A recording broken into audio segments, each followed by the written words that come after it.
We continue to tell the story of Jesus in the Gospel of Matthew in the Cartoonist's Guide to the Gospel of Matthew by turning now to page 8 and 9 and focusing in on these two pages, which we're calling the parables of Jesus.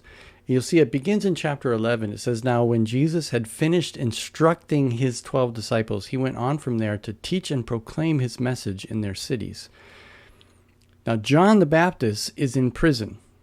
And he's gotten word of what Jesus has been doing. And so he sends his disciples to ask, "Are you really the one who is to come?" And Jesus responds, "Look, the blind can see, the lame can walk, lepers are cleansed, the deaf hear, the dead are raised, poor have good news.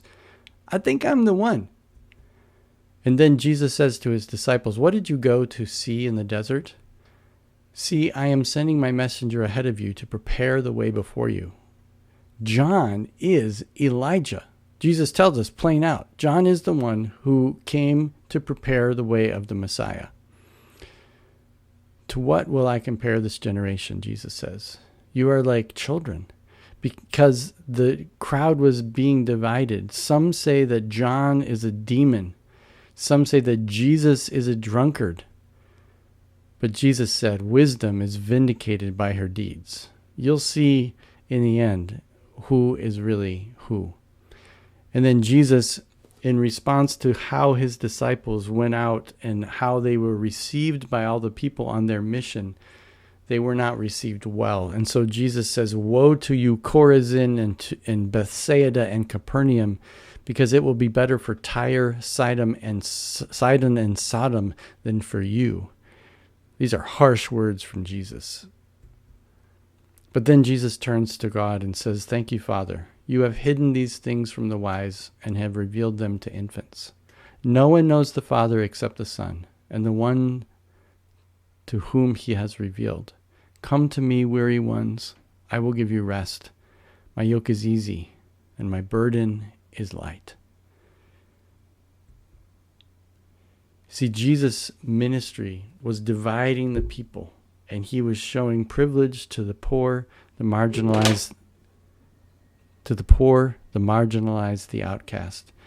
And the religious leaders saw what he was doing and they became very angry with him. And Jesus intentionally breaks the rules. And on the Sabbath day, he and his disciples are hungry, so they pick grain, which technically is working on the Sabbath, which breaks the laws. And so the religious leaders are saying, "You are lawbreakers." But Jesus said, "The Son of Man," meaning himself, "is the Lord of the Sabbath." And then Jesus goes into a synagogue on the Sabbath, and there's a man with a withered hand, and he restores the man's hand. And the religious leaders say, "You can't do that." But Jesus says, "Wouldn't you save a sheep that was sick on the Sabbath day if you had one?" And they say, "We must destroy him." Now Matthew reminds us that Isaiah 42 said, "Here is my servant whom I have chosen, my beloved, with whom I am well pleased. I will put my spirit upon him, and he will proclaim justice to the Gentiles. He will not wrangle or cry aloud, nor will anyone hear his voice in the streets. He will not break a bruised reed or quench a smoldering wick until he brings justice to victory, and in his name the Gentiles will hope." And Jesus sees a demoniac, a man possessed by a demon, and he casts him out. And the religious leaders say, "It is by Beelzebub, the chief of demons, that he is able to cast out demons." And Jesus says, "That's ridiculous. A house that is divided cannot stand. It is out of the abundance of the heart that the mouth speaks." Well, the religious leaders say, "Well, if you are who you say you are, then we want a sign." And Jesus said, "The only sign that you're going to get is the sign of Jonah, when Jonah went to Nineveh and they repented, but you aren't repenting, and Nineveh will rise up against this generation." You see, the people of the religious leaders are even more stubborn and blind than the people of Nineveh, who were the wicked leaders of the Assyrian Empire. Well, a group comes to the house and says, "Jesus, your family is here for you," meaning Mary and his brothers. And Jesus says, "Who is my family? My true family are my disciples. My true family are my disciples." So Jesus spent his whole life breaking the rules and being an enigma in how he lived and taught.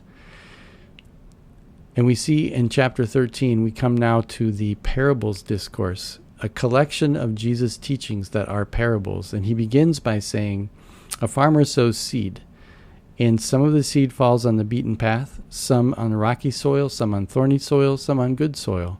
And on the good soil, the seed springs up and has a bountiful harvest. Let anyone with ears listen. And then the disciples ask him, why do you speak to them in parables? And he says, to you it has been given to know the mystery of the kingdom of heaven, but not to them.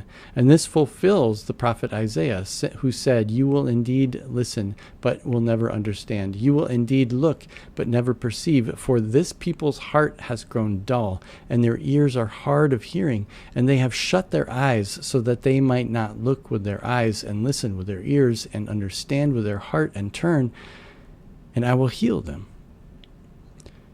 Blessed are your eyes and ears, Jesus said to his disciples, for you see and hear. So let me explain the parable to you. The seed is the word of the kingdom. The birds that come and steal the seed is the evil one. The rocky soil is the fear of persecution that chokes out the good seed. The thorns is the lure of wealth that chokes out the word of the kingdom of heaven. But the good soils are the ones who hear the word of the kingdom and understand what Jesus is saying. And then he gave them another parable. He said, an enemy sows weeds amongst the wheat. Let both grow until harvest. Don't pull out the weeds, because you can't tell them apart from the wheat, but let them both grow until they come to maturity, and then you can sort them out. He said another parable, the kingdom of heaven is like a mustard seed, which is really, really tiny, but it grows into a huge tree. And then he said the kingdom of heaven is like yeast in the dough. It's very, very small, but it spreads throughout the entire dough. This is fulfilling Psalm, which said, I will open my mouth to speak in parables. I will proclaim what has been hidden from the foundation of the world. And then Jesus went privately with his disciples, and they said to him, explain the weeds in the field. And Jesus said, evildoers will be thrown in the fire, but the righteous will shine. But let the weeds grow until the end. Let anyone with ears listen.